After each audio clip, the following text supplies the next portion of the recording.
Welcome to this topic video on JavaScript modules.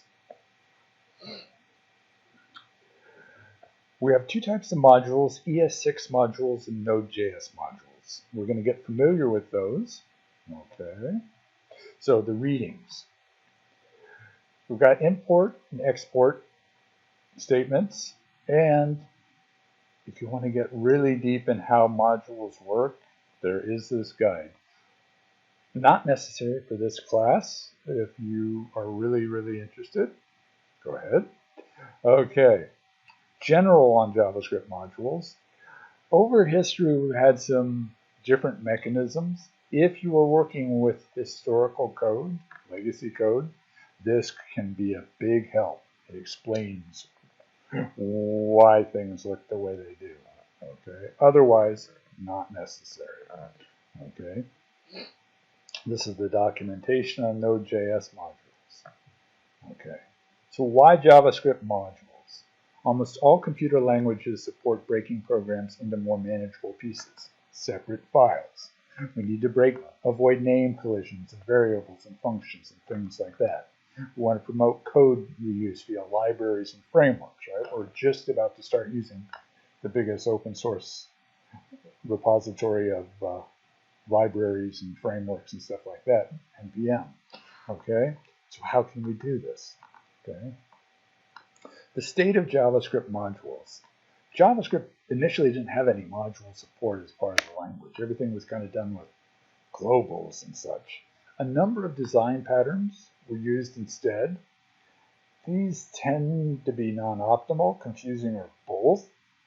Okay, there was really strange acronyms describing certain techniques that would make your head swim. The first kind of de facto module system was called CommonJS. There were more advanced systems such as AMD, UMD. The M is all module in those things. The rest of the acronyms I don't remember. And now we have standard modules in ES6, almost. Okay. So, first let's talk about Node.js modules. Node.js has a lot of libraries to work with it. Okay, it came with new libraries. Okay, so they needed a module system.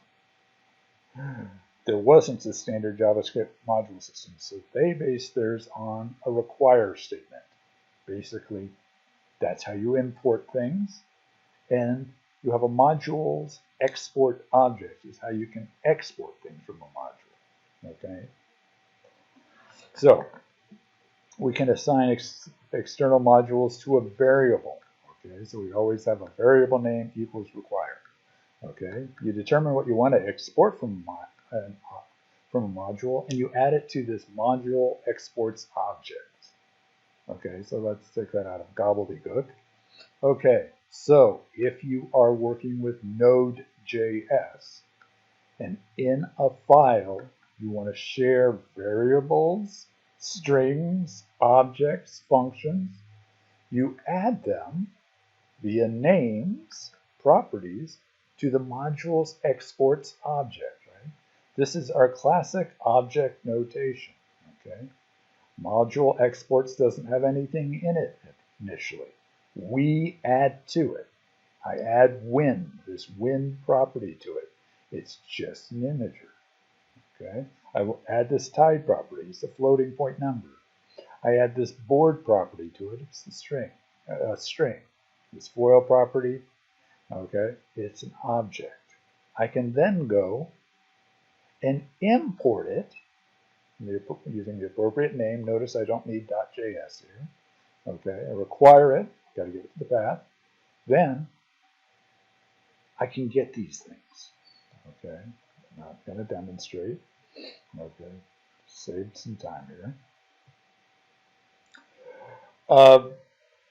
You can do this wholly as a whole object at a time. Okay, because all we're doing is setting this object, the module exports object, to stuff. So if we want to reassign the whole thing to an object, that's allowed. Okay, we're allowed to do that. Okay, then we can go pull it back in. Now, finally, why am I showing you these different options? you'll see these different things used in code. I don't want you to freak out. Okay, exporting, importing. They also have a even reduced thing. You don't have to say module.exports. You can just say exports. Okay, import that stuff back in with the require statement. So this is the syntax we're going to use in Node.js. Okay, I'm not going to make a big study of this stuff. Okay, you'll see the patterns. We'll repeat the patterns. Nobody's going to worry about memorizing this stuff. ES6 modules are part of the language standard. They're not quite ready in browsers. There's some support in browsers, but they're they've been used for a long time in front-end frameworks, okay, and in building apps, front-end apps, via what are known as bundler tools, okay. So we're going to be using the standard ES6 syntax, but we're going to need help from a tool, okay. They're going to use an export statement, okay. So you choose what you want to export from a module, which things you want visible, okay, and you use an export statement to do that. You choose what you want to import to a module via the import statement, okay. There's a bunch of different variations. We look them up, okay. Examples. Here is a file, okay. ES6, standard JavaScript export. We've got a lot of variables, just like before. I have a statement where I say export, and I give them all by name. Okay. If I was going to import these, okay, it's a number of what, okay, if I was going to import these, I can import them all, okay, as this import everything and puts it in a WinSurf object, okay. I can import just the default and assign it to this kitesurf object, or I can choose specific things to import. Okay, so we don't have to import the whole thing. It's a little bit more fine-grained than the Node.js mechanism. Once again, there's references at the beginning for the syntax. I'm not expecting folks to memorize these. We'll just be using a repeating pattern in most of our programming. Okay, so the one thing to remember is we have two different module systems, unfortunately. Node.js, we will use the syntax require and module.exports whatever equals something, okay? And we have ES6 syntax, which is based on import and export statements, which are documented. Now I said for the front-end side, the browser side, they don't fully support ES6 modules. Node.js fully supports Node.js style modules. Okay, so that's not an issue. So for front-end work, we need some help. Okay, they combine many JavaScript modules into a few JavaScript modules for deployment purposes, basically. The output files from a bundler are then included in an HTML page with script and link tags as appropriate. Okay. Right now, they're pretty much relieving the browser of all the module management things for right now. Now, these bundlers usually come with a bunch more features to help us build our apps. They have stuff a lot of times to help us bundle CSS together. They'll do code and CSS size minimization. They know about JSON, so we can easily just pull in JSON stuff and import it, even though that's not in any standard. Okay? A lot of times they'll include development server, file watchers, automatic rebuild, etc., etc. Okay? These are the things we're going to be doing, using all the time when we make our front-end apps. Okay? So once again, we're using bundlers to help us pull together modules for front-end apps. We don't need them for Node.js development. Or we're not using them for Node development. How do they work? At an extremely high level, these are really pretty sophisticated pieces of software, and it's amazing that these are all open source, okay, considering all the work they do. Basically, they look at file dependencies. Say you start your app off with an HTML file, which is common. That HTML file will have script and link tags, okay? Those will point to things like JavaScript files. Those will have import statements that will port to other JavaScript files and to other imports and things like that. So what they're going to do is build up a dependency graph. Okay, they're going to track all the pieces of software that you need to combine to get your app working. Okay, very high level view. Pretty sophisticated pieces of software to do this. Okay, what are three of the most popular bundlers? Now, not to be confusing, all these are tools that run within Node.js. They're used for building client apps, browser apps, most, okay? But for tooling, these are all written in JavaScript, so they run on your machine in Node.js, okay? So these are the three very popular ones. There are others, okay? Webpack is one of the longest and most established, probably the most popular used for production out there.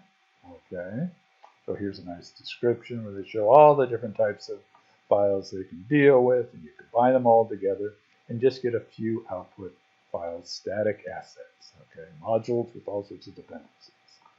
Our friends at Rollup tell you it's a module bundler for JavaScript, combines small pieces of code into something larger and more complex.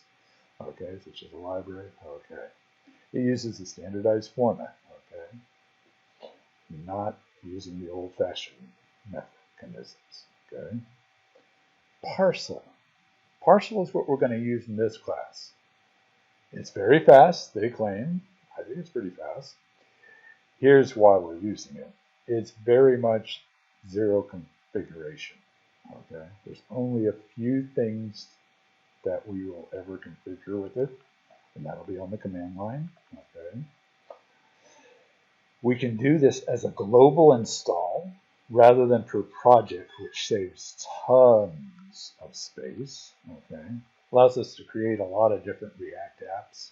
Okay, without doing full huge installs for each one. Okay, it's got great development features. It's got a file watcher, so when you change and when you edit a file, then save it. As long as you didn't break the build too badly, it will rebuild. Okay, and it knows how to replace that stuff right in. Okay, it comes with the web server. Okay, so we can start working with this like we've deployed our app. Okay, we get to see it, work on it, and change it.